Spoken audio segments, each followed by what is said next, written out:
26 November থেকে প্রতিটা জেলা ভিত্তিক কিন্তু বাংলা আবাস যোজনা প্রকল্পের যে প্রভিশনাল নামের লিস্টটা সেটা কিন্তু প্রকাশ করা দেওয়া হয়েছে।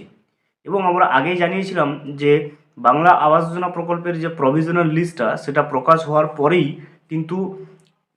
কিন্তু প্রতিটা ব্লক ভিত্তিক নোটিশ আকারে জানিয়ে দেওয়া হবে যে এই লিস্ট সম্পর্কিত কোনো অভিযোগ থাকলে আপনার নাম ওঠা নিয়ে অথবা আপনার নাম না ওঠা নিয়ে যদি কোনো সমস্যা থাকে বা অভিযোগ থাকে আপনি তাহলে কিভাবে আবেদন করবেন, আপনার অভিযোগটা জানাবেন, সেই বিষয়টা কিন্তু আমরা আগে জানিয়েছিলাম।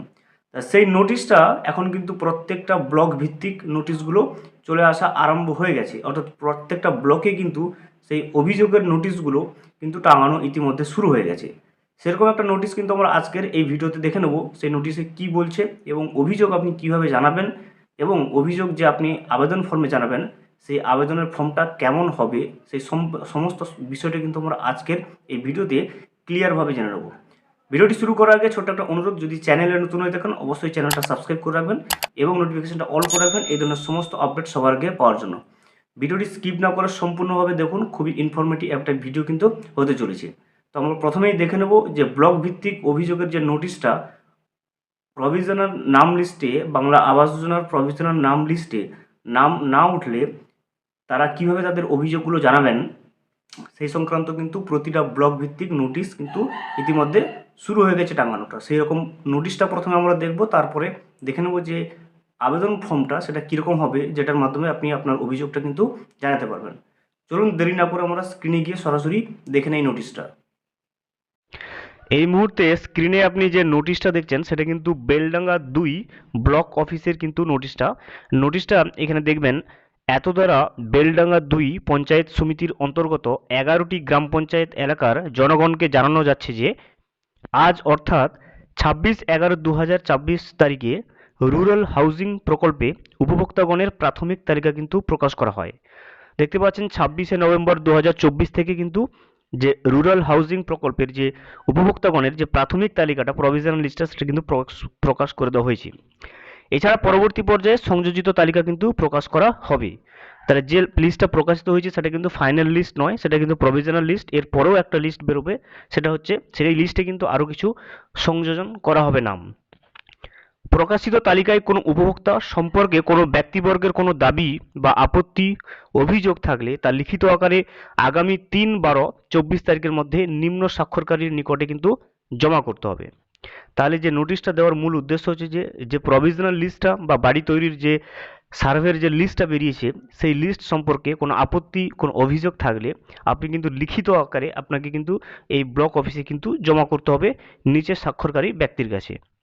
তাহলে দেখতে পাচ্ছেন এখানে যে 3 তারিখ লাস্ট ডেট দেওয়া হয়েছে, প্রতিটা ব্লক ভিত্তিক কিন্তু আলাদা আলাদা হতে পারে। হয়তো আপনার ব্লকের যে কাট অফ ডেটটা অর্থাৎ অভিযোগ জমা দেওয়ার যে শেষ তারিখটা সেটা কিন্তু আলাদা হতে পারে।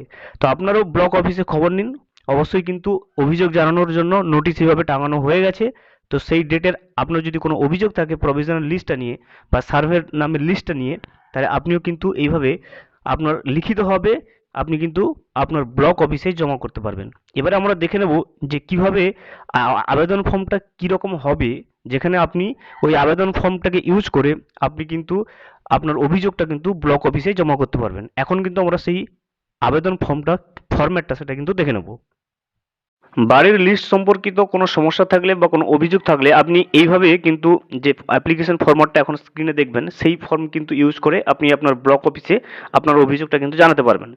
প্রথমে দেখুন প্রতি মাননীয় সমষ্টি উন্নয়ন আধিকারিক, তারপরে কিন্তু আপনার যে ব্লক অফিস থাকবে সেই ব্লক অফিসের কিন্তু নামটা লিখবেন। তারপরে এখানে আপনি দেখবেন বিষয় যেটা রয়েছে, এখানে আপনি বিষয়টা এভাবে লিখবেন: আবাস যোজনার তালিকা হইতে নাম বাতিল হওয়ার জন্য আবেদনপত্র।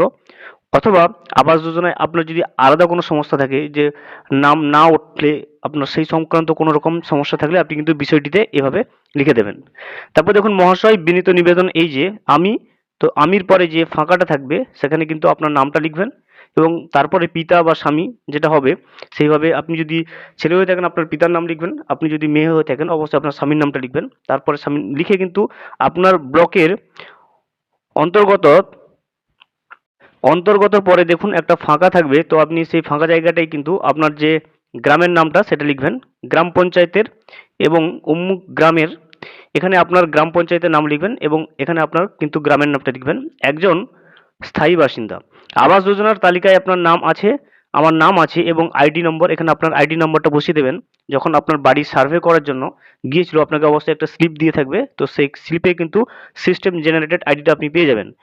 কিন্তু ঘোষিত তালিকায় আমার নাম কিন্তু বাতিল হয়ে গেছে, সরকারি নিয়ম অনুযায়ী আমি কিন্তু বাড়ি পাওয়ার যোগ্য।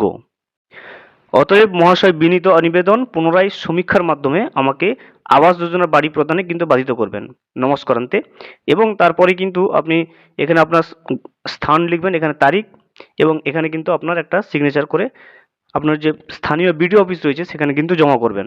পরবর্তীতে যখন ফাইনাল নামের লিস্টটা প্রকাশ হবে তখন কিন্তু তারা যদি মনে করে যে আপনি যোগ্য প্রার্থী, বাড়ি পাওয়ার জন্য যোগ্য, তাহলে কিন্তু সেই ফাইনাল লিস্টে আপনার নামটা কিন্তু অবশ্যই সংযোজন করে দেবে। ভিডিওটি সম্পূর্ণভাবে দেখার জন্য অসংখ্য ধন্যবাদ। এখনো পর্যন্ত যদি চ্যানেলে নতুন হয়ে থাকেন এবং সাবস্ক্রাইব না করে থাকেন, অনুগ্রহ করে চ্যানেলটা সাবস্ক্রাইব করে পাশে থাকবেন।